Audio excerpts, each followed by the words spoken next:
नमस्कार दोस्तों, आपका स्वागत है मेरे इस YouTube चैनल मोटिवेशन पांडे में। दोस्तों, आज नवरात्रि का तीसरा दिन है। आज नवरात्रि के तीसरे दिन को हम माता चंद्रघंटा के स्वरूप के रूप में जानते हैं। माता चंद्रघंटा का पूरा शरीर सोने के समान तेजवान और चमकीला है। माता सिंह पे सवार हैं, हाथ में खड़ग और अन्य अस्त्र हैं। माता का नाम चंद्रघंटा इसलिए पड़ा क्योंकि उनके माथे पर घंटे के आकार में चंद्रमा विद्वान है।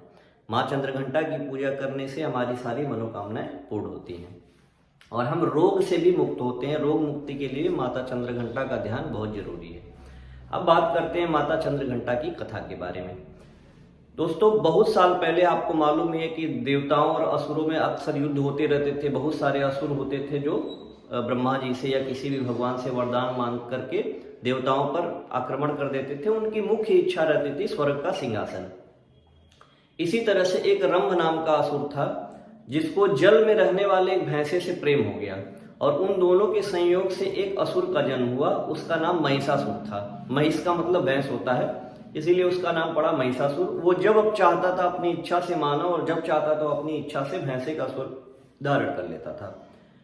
उसकी वो ब्रह्मा जी के प्रति बहुत समर्पित था। उसकी बहुत ज्यादा भक्ति थी।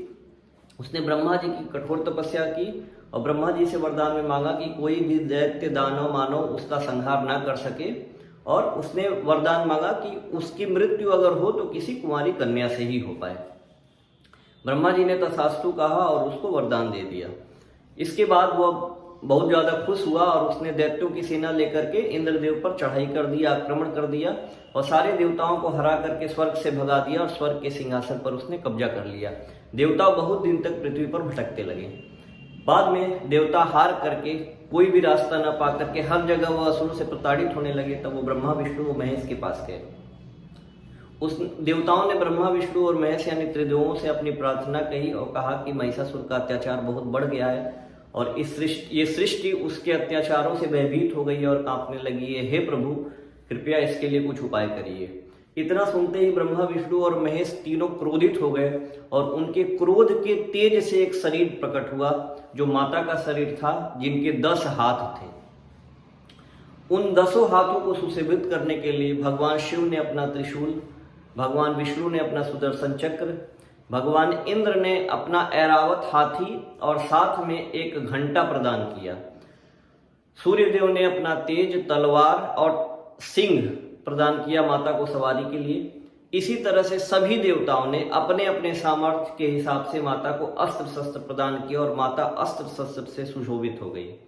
माता के हाथ में जो घंटा था उसके टंकार मात्र से पूरी पृथ्वी और पूरी सृष्टि हिल जाती थी। माता अपने इस स्वरूप को लेकर के सिंह पे सवार होकर 10 हाथ का स्वरूप लेकर के और स्वर्ण का उनका शरीर था, स्वर्ण के रंग का उनका शरीर था, महिषासुर के सामने पहुंच गई और माता और महिषासुर में बहुत भयानक युद्ध हुआ। माता ने महिषासुर की सारी सेना को समाप्त कर दिया और अंत में महिषासुर का वध करके देवताओं और पूरे मानव जाति को उस भयानक असुर से मुक्ति दिलाई। देखिए, असुर से मुक्ति माता ने दिलाई।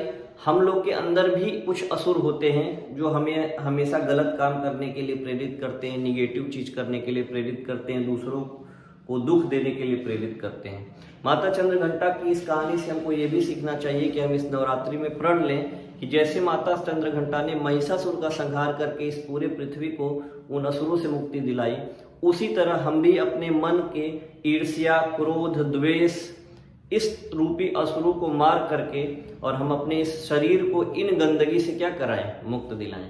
आपको माता चंद्रघंटा की कहानी कैसी लगी कमेंट में जरूर बताइएगा और मेरा आपसे रिक्वेस्ट है कि इस चैनल को जरूर सब्सक्राइब करिए, वीडियो को लाइक, शेयर और कमेंट जरूर करिए। मिलते हैं अगले वीडियो में माता के अगले स्वरूप में। तब तक के लिए जय माता दी।